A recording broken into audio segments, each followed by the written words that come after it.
लक्ष्मी हमेशा जल में निवास करती है। जो कमल का फूल होता है वो जल में ही तैयार होता है कि कमल का फूल माँ भगवती का प्रिय होता है। तो विष्णु जी लक्ष्मी जी के पास घर जमाई बन के रहते हैं। जैसे एक जमाई होता है ना, घर जमाई बन के विष्णु जी रहे लक्ष्मी जी के पास, ये हम बताएं आपको। घर जमाई बनने के बाद माँ लक्ष्मी ने विष्णु जी को नहीं छोड़ा और विष्णु लोक को चले गए। वहाँ शंख चक्र गदा पद्ममाला पहने हुए थे। पद्ममाला पहनने के बाद देवों की मतलब ब्रह्मा विष्णु महेश गौरी गणेश देवों की देवताओं की स्तुति करने लगे, प्रार्थना करने लगे कि हे प्रभु इस संसार के सभी प्राणियों का कल्याण करो, उद्धार करो और इस प्रकार से सबकी नैया को पार करो। और अंतर शक्तिमान संपन्न है कि देखो ब्रह्मा जी ने सृष्टि रची, हमारे शिव जी हमारी देख रेख कर रहे, पालन कर रहे, महादेव दिलवाली महादेव हमारे पालन कर रहे। इस प्रकार से तथा वाणी भी देखो भगवान की लीला को कोई नहीं जान सकता है, भगवान अंतर्यामी है। अभी आपको मिनट में इधर नजर आएंगे, 10 मिनट में दूसरी जगह नजर आएंगे। इंसान तो कहता है कि भगवान तो है ही नहीं, भगवान कहता है कण कण में देवी देवता बसे हुए। सबसे बड़े भगवान हमारे माता और पिता जिनने हमको जन्म दिया है, ये भगवान तो हमको सुख भी देंगे दुख भी देंगे। माता पिता हमेशा सुख देते हैं, अपने पेट में नहीं खाते, बच्चों को खिलाते। इस प्रकार से भगवान की शक्ति को नहीं कोई जान सकता है। अंत मध्य इत्यादि नहीं है। निर्गुण स्वयं सृष्टि के कारण भक्तों के दुखों को नष्ट करने वाला हे विष्णु भगवान, आप हमारे कष्टों को नष्ट करने के लिए आपको हमारा बारंबार प्रणाम है। ऐसा हम प्रणाम करते हुए नारद जी ने इस प्रकार की स्तुति सुनकर विष्णु भगवान से बोले, प्रगट कृपाला दीन दयाला कौशल्या हितकारी।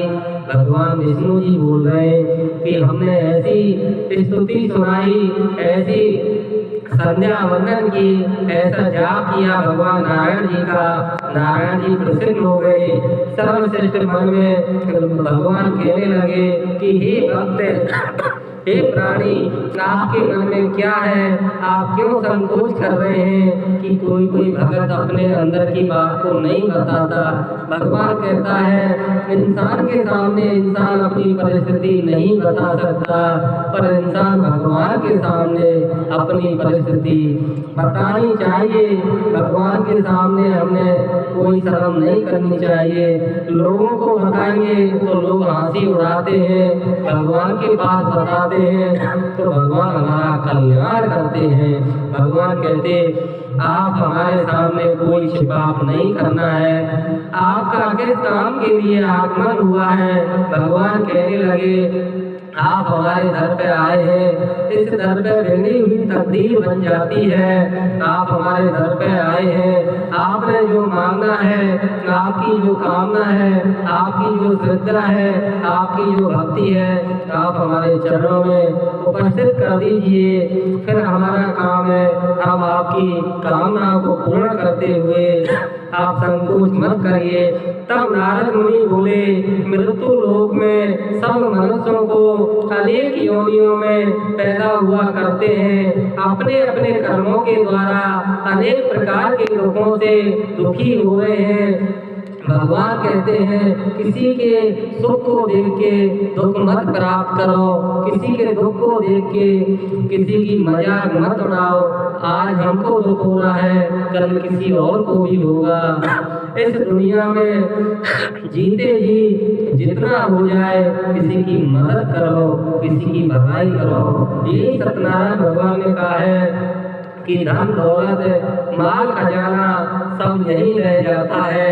ये किया हुआ कार्य, किया हुआ सत्कर्म, किया हुआ दान पुण्य, यही हमारे साथ में जाता है, बाकी कुछ नहीं जाता है। खाली हाथ आए हैं, खाली हाथ जाना है, प्रभु का गुणगान ही हमारे साथ में जाना है। अपने अपने कर्मों के द्वारा अनेक प्रकार से दुखित दुखी हो रहे हैं। हे नाथ, मुझ पे भी दया रखते हुए मुझे भी बता दीजिए कि मनुष्यों का दुख थोड़े समय में कैसे दूर हो सकता है। श्री भगवान जी ने कहा, हे नारद, मनुष्यों की भलाई के लिए तो तुमने बहुत अच्छी बात पूछी है, पर जिसके काम करने से